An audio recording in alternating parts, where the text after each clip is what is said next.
Assalamualaikum warahmatullahi wabarakatuh. Eh, Selamat pagi, salam berbahagia untuk kita semua. Semoga kita selalu diberikan kesehatan dan lindungan dari Allah Subhanahu wa taala. Amin ya rabbal alamin. Kami dari kelompok 2 dengan beranggotakan yang pertama Umar Reski Amalia, yang kedua Anissa Julita, dan yang ketiga Mutia Nur Afifah akan mempresentasikan atau membahas materi tentang landasan pembentukan keluarga. Menuju pembahasan pertama yaitu hakikat keluarga dalam Islam. Keluarga bisa diibaratkan seperti sebuah unit sistem produksi yang paling sederhana, atau keluarga juga bisa disebut dengan unit sosial dasar masyarakat Islam.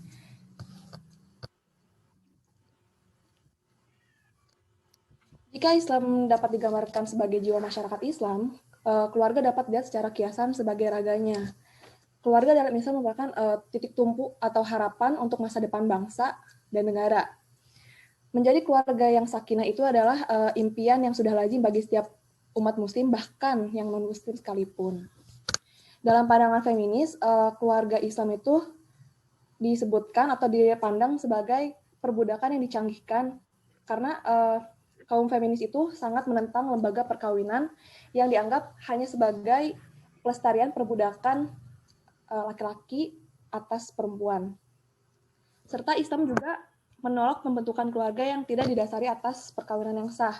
Mengapa? Karena Islam memberikan perhatian besar pada penataan keluarga.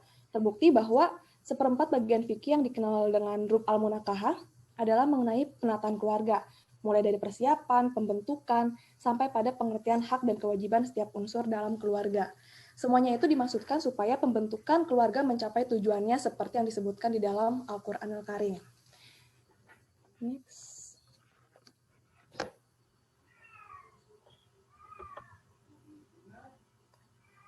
Selanjutnya yaitu tujuan pernikahan.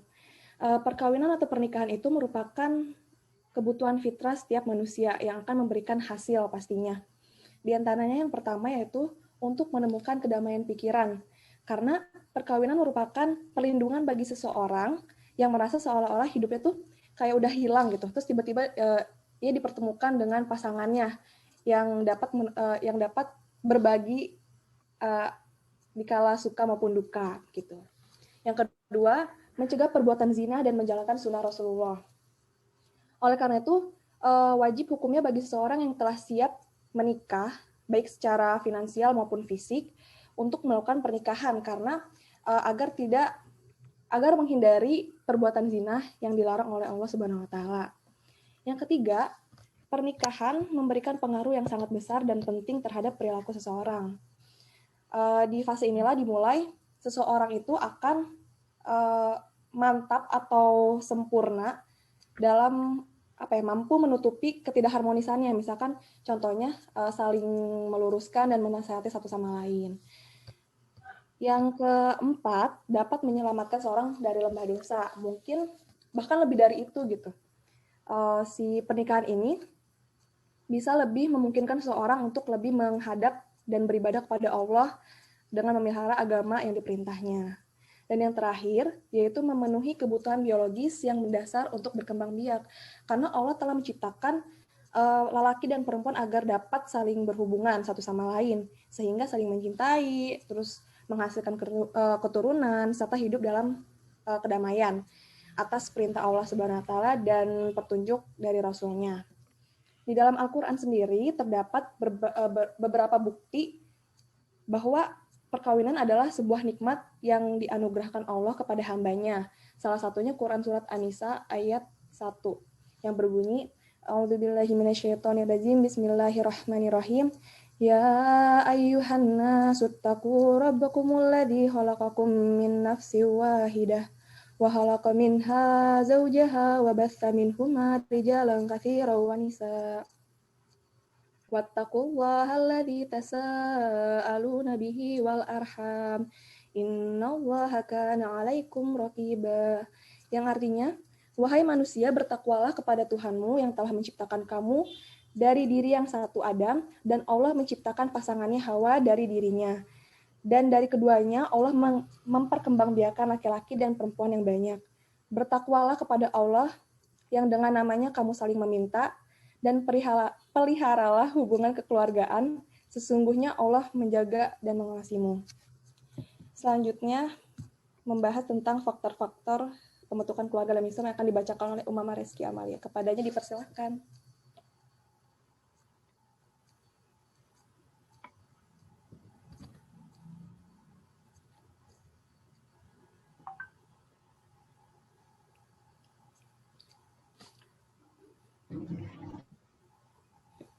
Pembentukan keluarga dalam Islam.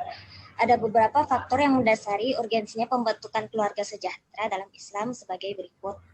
Yang pertama itu perintah Allah Subhanahu wa taala. Maksud dari perintah Allah Subhanahu wa taala ini dalam membentuk dan membangun mahligai keluarga merupakan perintah yang ditetapkan oleh Allah Subhanahu wa taala. Dengan dalam firman-Nya salah satunya itu Rasulullah SAW bersabda dari Abu Hurairah radhiyallahu anhu bahwa Nabi SAW bersabda, wahai para pemuda, siapa saja itu akan dapat lebih memelihara pandangan dan lebih dapat menjaga kemaluan. Dan siapa saja yang belum mampu untuk kawin, maka hendaklah ia berpuasa. Karena sesungguhnya berpuasa itu dapat menekankan hawa nafsu. Hadis riwayat Bukhari. Hadis di atas itu memberikan motivasi kepada para pemuda dan pemudi untuk segera melaksanakan pernikahan jika sudah mampu secara lahir dan batinnya. Yang kedua itu membangun mas'ullah atau tanggung jawab dalam diri seseorang muslim. Karena sebelum memperbaiki istrinya agar menjadi wanita, contohnya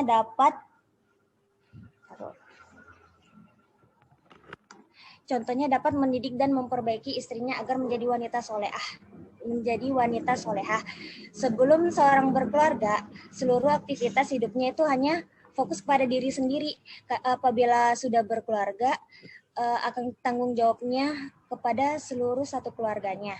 Yang ketiga itu langkah penting membangunnya masyarakat muslim.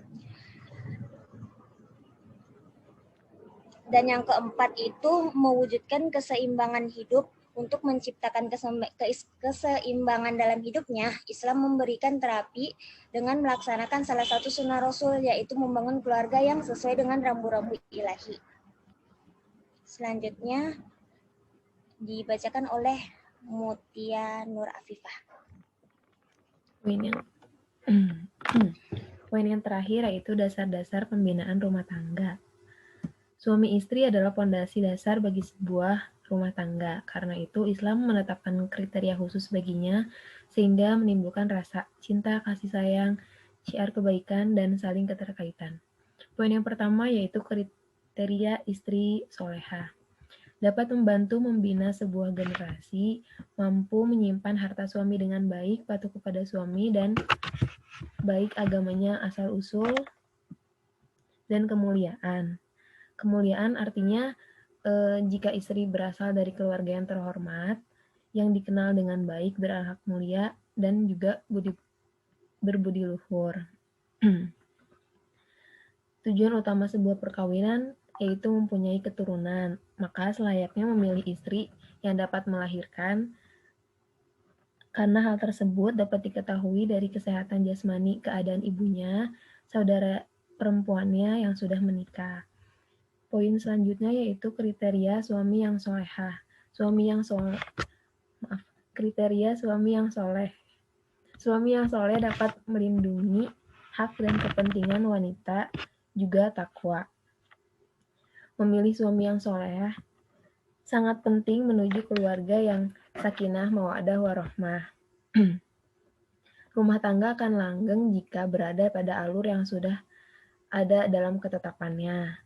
Takwa adalah kriteria tunggal dalam memilih suami meskipun ada beberapa kriteria lain yang sama sebelumnya. Juga asal-usul itu sangat penting ketika memilih kriteria suami. Lalu poin ketiga, hak dan kewajiban suami istri. Menurut para fuqaha, apabila akad nikah telah berlangsung secara sah, maka konsekuensi yang harus dilaksanakan oleh pasangan suami istri adalah memenuhi hak dan kewajibannya. Hak suami merupakan kewajiban bagi istri dan sebaliknya.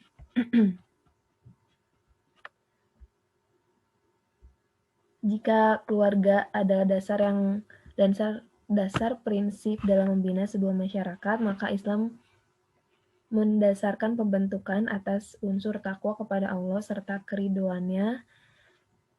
Karena ini sebagai perantara menuju kebahagiaan dan kemuliaan dalam rumah tangga.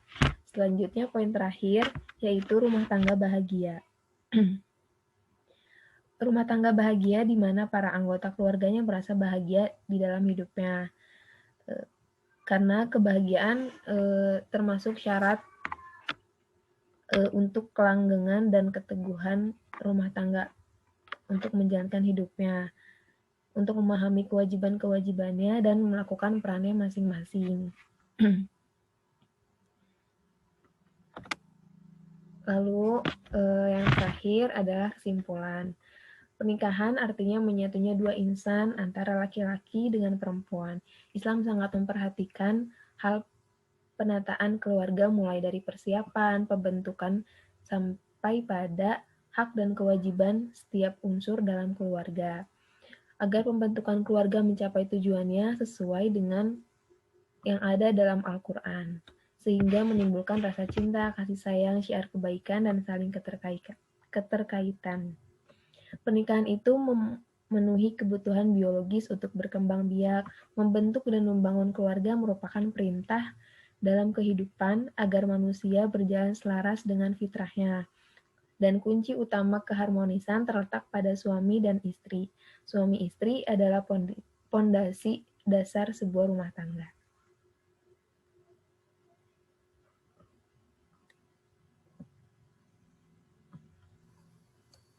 Oke, mungkin cukup sekian pembahasan yang bisa kami sampaikan. Sebelumnya kami mohon maaf sebesar-besarnya jika ada kesalahan kata maupun salah penyampaian gitu ya.